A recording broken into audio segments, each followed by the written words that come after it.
आपको रास नहीं आएंगी, उन पर कोई मीटिंग नहीं होगी, उस पर कोई पंचायत नहीं बैठेगी। अगर पंचायतों का यह मकसद है तो जूते की नोक पे ठुकराता हूं ऐसी पंचायतों को। आपने कितनी पंचायतें बिठाई हैं आपने उनके लिए। अभी देखना गांव में बस्टर नगर में ऐसे लोग होंगे, अभी कोई लड़का कोई लड़की अकेले में पकड़े जाएं और सबूत मिल जाए तो पंचायत बैठना शुरू हो जाएगी। क्या किया जाए, इस लड़के को कौन सी सजा दी जाए, इस लड़की के लिए क्या किया जाए, चलो अब इस लड़की का कहाँ शादी होगी, कहाँ निकाह होगा, चलो शादी कराओ इनकी, या दंड जुर्माना दो। अभी पंचायत बैठ जाएगी, गांव के सरदार लोग इकट्ठे हो जाएंगे, पंच बैठ जाएंगे, पंचायतें बैठने लगेंगी। मैं उन गांव के सरदारों से और जिम्मेदारों से पूछना चाहता हूं, लड़के और लड़की के मामले में आप फौरन पंचायतें लेके बैठ जाते हैं और आपकी पंचायत का फैसला सबको मानना पड़ता है। मैं पूछना चाहता हूं, आपके मुआशरे में फजर की नमाज के जमात पढ़ने वाले, फजर की नमाज को जमात से अदा न करने वालों के लिए आपने कितनी पंचायतें बिठा ली हैं। जोहर की नमाज तर्क करने वालों के लिए आपने कितनी पंचायतें बिठाई हैं। मुझे बताइए, 200 और 300 आदमी जो बारातों में आज आ रहे हैं, लड़की वाले के यहां चोर और डाकू बन के खा रहे हैं, आपने कितनी पंचायतें बिठाई हैं आपने उनके लिए।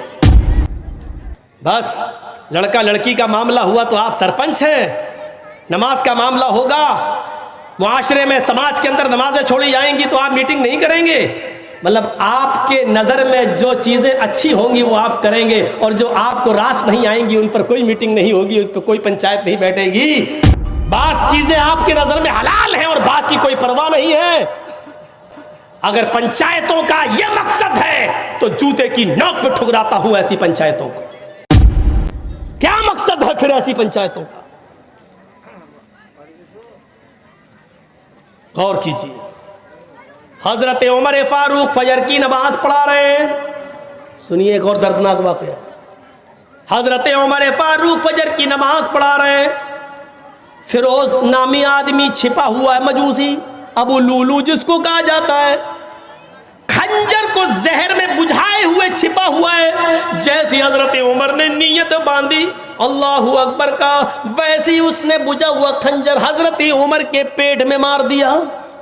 खंजर जब निकाला तो उमर फारूक का पेट नाफ से लेकर, नाफ ये नाभि जिसको बोलते हैं, जब उसने खंजर निकाला तो खंजर ने उस नाभि से लेकर नीचे तक, यानी जहां शर्मगाह होती है पेशाब की जगह, वहां तक उस पेट को फाड़ दिया।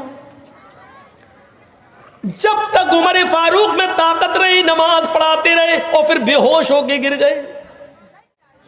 उनको लाया गया, एक सहाबी आगे बढ़े, उन्होंने नमाज पढ़ी, एक सहाबी पीछे से वुजू बना के आ रहे थे, उन्होंने अबू लूलू को भागते हुए देखा तो पकड़ने के लिए अपनी चादर उसकी ऊपर डाली। अबू लूलू का पैर फिसल गया, चादर में फिसल गया और वो जमीन पे गिर पड़ा। उसने सोचा कि अब तो मेरी सजा भी मौत है क्योंकि मैं पकड़ा गया, तो उसने वही खंजर अपने पेट में मारकर खुदकुशी कर ली और वो मर गया। सूरज निकलने के बाद होश आया, तभी बेटे हकीम बैठे हुए, कोई कह रहा है कि इनको दूध पिलाओ। हजरत उमर फारूक को दूध पी रहे हैं, मुंह से दूध पीते हैं, लेकिन जख्म इतना गहरा है कि वो पेट में दूध रुकता ही नहीं, पेट के रास्ते से, उस जख्म के रास्ते से वो दूध बाहर आ जाता है। हकीमों ने कहा शहद पिलाओ, उनको शहद खिलाया जा रहा है, लेकिन वो शहद पेट के रास्ते से बाहर आ रहा है, पानी पेट के रास्ते से बाहर आ रहा है। एक नौजवान खड़ा हुआ, कहने लगा अमीरुल मोमिनीन आपकी हालत ये है, लीजिए मैं पानी लाया हूं, वुजू बना लीजिए। आप फजर की नमाज पढ़ा रहे थे, आप अभी 2 रकात पढ़ा भी नहीं पाए कि आप बेहोश हो गए, आप लेटे लेटे नमाज पढ़ लीजिए। हजरत उमर ने कहा क्या मैंने अभी नमाज नहीं पढ़ी फजर की? कहा नहीं, आप बेहोश हो गए। जल्दी से उन्होंने वुजू बनाया और पीठ पर एक कपड़ा बांधा और खड़े होकर नमाज पढ़ी। लोगों ने कहा इस अमीरुल मोमिनीन बैठ के नहीं लेट के पढ़िए, आपको खड़े होने की जरूरत नहीं, खून ज्यादा बह रहा है। फरमाया, अल्लाह के नबी ने फरमाया खड़े होकर ताकत हो तो खड़े होकर पढ़ो, और जब खड़े होकर पढ़ने की ताकत ना हो तो बैठ के पढ़ो, और बैठ के पढ़ने की ताकत ना हो तो लेट के पढ़ो, और लेट के भी ताकत ना हो तो इशारे से पढ़ो। लेकिन अभी मेरे अंदर खड़े होकर पढ़ने की ताकत है। बहरहाल उन्होंने पढ़ ली। खड़े होकर नमाज अदा करने के बाद जब बिस्तर पर लेटे तो एक ने पूछा, अमीरुल मोमिनीन आपने तो इस हाल में नमाज अदा कर ली, आपने तो इस हाल में नमाज पढ़ ली, लेकिन आपके बाद अगर किसी और मुसलमान का पेट फट जाए, खाना पानी दूध शहद सब पेट से निकलने लगे और वो बिस्तर पर लेटा हुआ हो और वो इस हाल में नमाज छोड़ दे तो उसका क्या हुक्म है?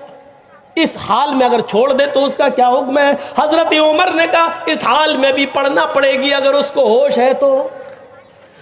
पूछने वाले ने क्या पूछा? मुअत्ता पढ़िए इमाम मालिक की। पूछने वाले ने पूछा, अमीरुल मोमिनीन मैंने ये नहीं पूछा कि पढ़ना पड़ेगी या नहीं, मैंने ये पूछा अगर इस हाल में, इतनी बीमारी में, इस मर्ज में उसका पेट फट गया हो और खाना पानी दूध शहद सब पेट से निकलने लगा हो, इस हाल में अगर नमाज छोड़ दे तो क्या हुक्म है? हजरत उमर का जवाब सुनो जो इमाम मालिक की हदीस मुअत्ता के अंदर नकल किया इमाम मालिक ने। हजरत उमर ने फतवा दिया इस हाल में भी पढ़ना पड़ेगी अगर उसको होश है, पेट फट गया, खाना पानी दूध दवा शहद दही सब पेट से निकल रहा हो, लेकिन उसको होश हो तब उसको नमाज अदा करना पड़ेगी।